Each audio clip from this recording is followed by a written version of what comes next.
হয় আজি মই উপস্থিত আছোঁ চৰাইদেউ জিলাৰ সোণাৰী সমষ্টিৰ বৰহাটৰ উত্তৰচুন্দা গাঁৱত আৰু এই গাঁওখনৰ এহাল বৃদ্ধ দম্পতীৰ কৰোণ কাহিনী আপোনালোকৰ আগত আজি দাঙি ধৰিম। এই দম্পতীহাল আচলতে এটা উৰুক পজাত তেওঁলোকে বাস কৰিবলগীয়া হৈছে, যিহেতু তেওঁলোকৰ এইটো ঘৰতে তেওঁলোকে আজি বানপানী আৰু ধুমুহা বতাহ এইটো ঘৰতে তেওঁলোকে বাস কৰিলে আৰু যিহেতু বেৰৰ আপোনালোকে দেখিলে হয়তো চকু কপালত উঠিব, যিহেতু বেৰৰ যি অৱস্থা তেওঁলোকৰ এই ফুটা দেখি পায় আৰু আকাশৰ তেওঁলোকে তৰা দেখি পোৱা এনেকুৱা এটা ঘৰত তেওঁলোকে বাস কৰিবলগীয়া হৈছে। আৰু যিহেতু এই দম্পতীহালৰ আজিলৈকে কোনো এখন উন্নয়নৰ কিন্তু কোনো এখন আঁচনিয়ে আজিলৈকে তেওঁলোকৰ মুখ দেখিবলৈ নাপালে আৰু আমি আহি উপস্থিত হৈছোঁ এই আজি বৃদ্ধ দম্পতীহালৰ কাষত আৰু আমি কথা পাতিম তেওঁলোকৰ সৈতে। আইতা কি ক'ব? আপোনালোকৰ এনেকৈ ইয়াতে বাস কৰে নেকি? এনেকৈ থাকিব লাগিব। কিমান বয়স হ'ল আপোনাৰ? মোৰ হয় মোৰ কিমান 60মান হ'ল। ইয়াতে আছে আৰু আপোনালোকে প্ৰধানমন্ত্ৰী আৱাস যোজনাৰ ঘৰ পোৱা নাই? নাই পোৱা আৰু অৰুণোদয় আঁচনি নাই পোৱা। বৃদ্ধ পেঞ্চন নাই পোৱা ন? ৰেচন কাৰ্ড আছে? ৰেচন কাৰ্ড আছে। আপোনালোকৰ যিহেতু দেখিবলৈ পাইছোঁ ককা অসুখীয়া, এনেদৰে আপোনালোকে এতিয়া ককাৰ অসুখ হ'লে কেনেদৰে আপুনি মেডিকেললৈ অনা নিয়া কৰে? বেলেগক মাতো আৰু আহিলে মাতে আহে, কোনোবা ক'লে মানে খবৰ দিলে আহে, নিয়ে নি পিনি আকৌ দৰৱ চৰৱ আনি দিয়ে, দেখুৱাই নি। কোনো জনপ্ৰতিনিধি নাই অহা ন? নাই অহা। ৱাৰ্ড মেম্বাৰ নাই অহা। ৱাৰ্ড মেম্বাৰ নাই, ওচৰত আছে ক'ত আছে তাৰমানে ৱাৰ্ড মেম্বাৰ চিনি নহাই হ'ল। কি হৈ আছে ভোটৰ সময়ত আপোনালোকৰ ওচৰলৈ কোনোবা আহে নেকি? নাই নাই অহা। আপোনালোকে ভোট দিয়ে নে? ভোট দিওঁ, এইবছৰ ভোট দিবলৈ যাব নোৱাৰিলোঁ যে। যাব নোৱাৰিলে? বুঢ়াও নোৱাৰিলে, ময়ো নোৱাৰিলোঁ।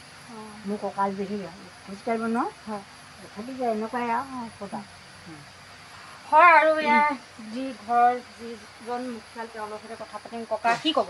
কিনো ক'ম এতিয়া দেখিছে কেনেকৈ আছে। হয়, অঁ চলা মেলাত অসুবিধা হয়? চলা মেলা কেনেকৈ কৰে আপোনালোকে? চলা মানে কাৰোবাক কওঁ আৰু কিবা এটা কৰিবলৈ পুৱা বিকি দিওঁ, কিবা এটা আনিব পইচা দিওঁ আৰু তেল মাংসৰ কাৰণে। আপোনালোকৰ সন্তান নাই, নাথাকে নাই নাই কোনোবা জনপ্ৰতিনিধি আহিছে নেকি? নাই হেৰি আহিছে, গাঁওবুঢ়া আহিছে। গাঁওবুঢ়া আহিছে? গাঁওবুঢ়াই কিবা কৈছিলে নেকি? গাঁওবুঢ়া একো নাই এনে চাবলৈ আহিছিলে? চাবলৈ আহিছে। বানপানীত আপোনালোকে কেনেদৰে আছিলে? বানপানীত আমি গ'লোগৈ হেৰি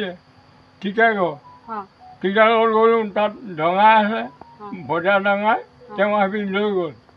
তাত এসপ্তাহ থাকিলোঁ, তাতে থাকিলোঁ। তাৰপৰা পানী শুকালে আৰু ইয়ালৈ গুচি আহিলোঁ। এইবোৰ ঘৰলৈ চাব লাগিব, সেইবিলাক আছোঁ আৰু। বেমাৰ আজাৰ হ'লে কেনেকৈ আইতাই আপোনাক কেনেদৰে হেৰি কৰে? মই কাৰোবাক মাতি দিওঁ আৰু কোনোবা আহে লৈ যায়, গাড়ী চাড়ী লৈ আহে, তেনেকৈয়ে ডাঙৰ গাড়ী চাড়ী লৈ আনিব আৰু তাৰপৰা গাড়ী ভাড়া কৰি পিনি তেওঁলোকে ভাড়াটো তেওঁলোকে দিয়ে আৰু ডাক্তৰৰ খৰচা তেওঁলোকে দিয়ে। সেইভাগে মানে ডাঙৰ উপায়টো নাই, কি কৰিম। হয়, আচলতে এয়া তেওঁলোকৰ কৰোণ কাহিনী আৰু ইয়াতে এজন স্থানীয় লোক উপস্থিত আছে, তেওঁৰ সৈতে কথা পাতিম। কি ক'ব?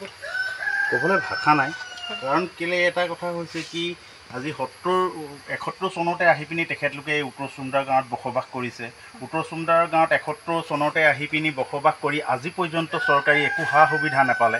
আৰু এটা কথা কি, মোৰ ঘৰো প্ৰায় 3 কিলোমিটাৰ দূৰত, তথাপিতো আপোনালোকক আজি পাই পিনি আপোনালোকে লগ ধৰিলত মই আহিলোঁ আপোনালোকৰ ওচৰ লগতে আহি পিনি।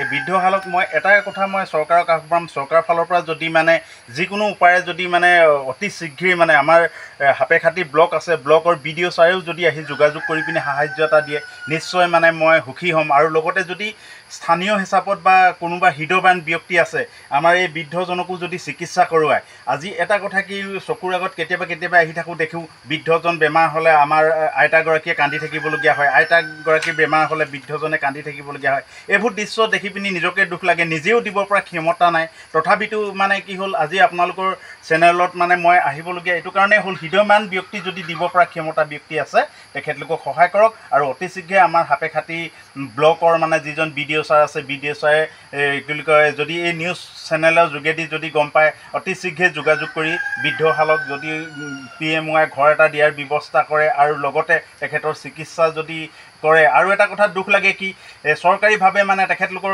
মাটি খেতিও তেনেকৈ নাই। আমি জনাত মানে প্ৰায় 1.5 বিঘামান মাটি খেতি আছে, আৰু সেই 1.5 বিঘা মাটিকে বেলেগে আধি কৰে, বেলেগে আধি কৰি ধান আনি মেলি দিয়েহি, কিমান দিয়ে কি কথা এখেতলোকেওতো নাজানে বৃদ্ধ মানুহ। এতিয়া 1.5 বিঘা মাটিয়ে বছৰটো নোজোৰে। আৰু এটা কথা কি, চৰকাৰীভাৱে মানে তেখেতলোকৰ ৰেচন কাৰ্ড আছে যদিও আইতাগৰাকীয়ে আধাৰ কাৰ্ড বনাবলৈ যাব নোৱাৰাৰ কাৰণে আজি সেই তাৰো মানে বৃদ্ধগৰাকী, মই নিজেই ৰেচন দোকানলৈ গৈ কৈছিলোঁ যে বৃদ্ধগৰাকী 5 কেজিটো দি দিয়ক, কিন্তু তেখেতে নিজে আধাৰ কাৰ্ডটো বনাব নোৱাৰিলে। কিন্তু তাৰ উপৰিও মানে আজি কিন্তু এই আইতাগৰাকীৰ 5 কেজি চাউলটো কৰ্তন কৰিলে, 5 কেজি চাউলটো কৰ্তন কৰিলে।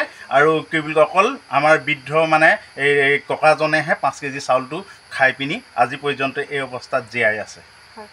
জনপ্ৰতিনিধি নাই অহা? জনপ্ৰতিনিধি নাই অহা। জনপ্ৰতিনিধি মই নিজ মুখেৰেও কৈছিলোঁ যে বিধায়ক মহোদয়, আমাৰ ইয়াত প্ৰায় মানে কি হ'ল, এনেকৈ বৃদ্ধ একেলগে দম্পতী এহাল আছে, লগতে আৰু অন্ধও আছে, পেৰালাইছৰত ভুক্তভোগী হৈ থকা তেনেকুৱা ব্যক্তিসকলক বানপানীত আপুনি ব্যক্তিগত ফাণ্ডৰ পৰা কিবা এটা সহায় কৰক বুলি মই অনুৰোধো জনাইছিলোঁ। কিন্তু বিধায়ক মহোদয় পিছত আহিম বুলি ক'লে, তাৰপৰা কোনো লিষ্ট নিবিচাৰিলে, যোগাযোগো নকৰিলে। তাৰ বাবে দুখিত হৈছোঁ, কাৰণ কেলৈ নিজেও কৰি দিব পৰা ক্ষমতা নাই। মানে যদি হৃদয়মান ব্যক্তি আছে তেতিয়াহ'লে এই বৃদ্ধ দম্পতীহালৰ মুখলৈ চাই পিনি সহায়ৰ হাত আগবঢ়াবলৈ মই অনুৰোধ জনাইছোঁ। হয়, এয়া আছিল এহাল বৃদ্ধ দম্পতীৰ কৰুণ কাহিনী। তেওঁলোকে আজি এই ঘৰটোতে এটা উৰুষা পজাত তেওঁলোকে দিন কটাবলগীয়া হৈছে। যিহেতু তেওঁলোকে নিসন্তান, কোনো চোৱা চিতা কৰিবলৈও তেওঁলোকৰ বিশেষ অসুবিধা হয়। আৰু যিহেতু ককা আইতা দুইজনেই ৰোগীয়া। ৰ'ব, আপুনি যে এটা অপৰাধ কৰিবলৈ গৈ আছে, আপুনি জানেনে? এই নাবালিকা গৰাকীক এতিয়াই বিয়াত বহোৱাটো যে এটা অপৰাধ, আপুনি জানেনে? অপৰাধ কেনেকৈ? মোৰ ছোৱালী, মোৰ কথা। তুমি যিয়েই নোকোৱা ভূঞা, 18 বছৰৰ তলৰ যিকোনো কন্যা সন্তানৰ বিয়া দিলেই আইনগতভাৱে এক দণ্ডনীয় অপৰাধ। বিয়া দিয়াজন যিমান দায়ী, বিয়া পতাজনো সমানে দায়ী। এতিয়া তাই পঢ়া শুনা কৰাৰ বয়স, খেলা ধূলা কৰাৰ বয়স। তাইক খেলিবলৈ দিয়ক, পঢ়িবলৈ দিয়ক, আৰু চাব এদিন আপুনি তাইক লৈ গৌৰৱ অনুভৱ কৰিব পাৰিব। এতিয়াই তাইক সংসাৰৰ বোজা দি তাইৰ ভৱিষ্যত জীৱনটো অন্ধকাৰ কৰাৰ অধিকাৰ তোমাৰ জানো আছে? মোৰ ভুল হৈ গ'ল মাজনী, মোক ক্ষমা কৰিবা। শিক্ষা ল'ৰা ছোৱালী উভয়ৰে প্ৰাপ্য আৰু অধিকাৰ।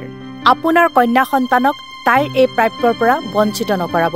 বাল্য বিবাহ ভাৰতীয় আইনৰ দ্বাৰা বিহিত এক দণ্ডনীয় অপৰাধ। এনে অপৰাধ কৰি আপোনাৰ কন্যা সন্তানৰ ভৱিষ্যত অন্ধকাৰৰ মাজলৈ ঠেলি নিদিব। নমস্কাৰ, মই অজয় ফুকন, আৰু এইখিনিতে সমূহ এনি ভাৰত চেনেলটোৰ যিসকল কৰ্মকৰ্তা আছে সকলোৰে মোৰ ফালৰ পৰা শুভেচ্ছা জ্ঞাপন কৰিছোঁ। অসমৰ আচলতে সংবাদ জগতত নতুনকৈ আচলতে এটি আত্মপ্ৰকাশ ঘটিছে আমাৰ নিউজ চেনেল এনি ভাৰত। আৰু এনি ভাৰতৰ এটা খুব ধুনীয়া এটা অনুষ্ঠান হ'বলৈ গৈ আছে। সকলোৱে জানে, আমাৰ সকলোৰে মৰমৰ হাৰ্টথ্ৰব জুবিন গাৰ্গৰ গানে কি আনে, আচলতে জুবিনদাৰ সেই গীতৰ আধাৰত আমাৰ হিৰুদাই লিখা সেই গীতটি গানে কি আনে, এই গানে কি আনে নামৰ এটি তেওঁলোকে সাংগীতিক ৰিয়েলিটি শ্ব' কৰিবলৈ গৈ আছে। আৰু 15 আগষ্টৰ পৰা গোটেই আৰম্ভ হ'ব। প্ৰথম অডিশ্যন অসমৰ ধেমাজি জিলাত আৰম্ভ কৰিব। গতিকে সমূহ যিসকল প্ৰতিভা আছে, যিসকলে গান ভাল পায়, যিসকলে তেওঁলোকৰ নিজৰ প্ৰতিভা আচলতে দেখুৱাব বিচাৰে, এই ৰিয়েলিটি শ্ব'ত গানে কি আনে এই প্ৰতিযোগিতাত অংশগ্ৰহণ কৰক। আৰু খুব ধুনীয়া আপোনালোকে সুবৰ্ণ সুযোগ লাভ কৰিব। লগতে ইয়াতে পুৰস্কাৰ আছেই, বিভিন্ন ধৰণৰ উপহাৰো আপোনালোকে লাভ কৰিব। আৰু লগতে এগৰাকী প্ৰতিষ্ঠিত আচলতে এগৰাকী শিল্পী হিচাপে অসমৰ সাংস্কৃতিক জগত আপোনালোক প্ৰতিষ্ঠা লাভ কৰিব।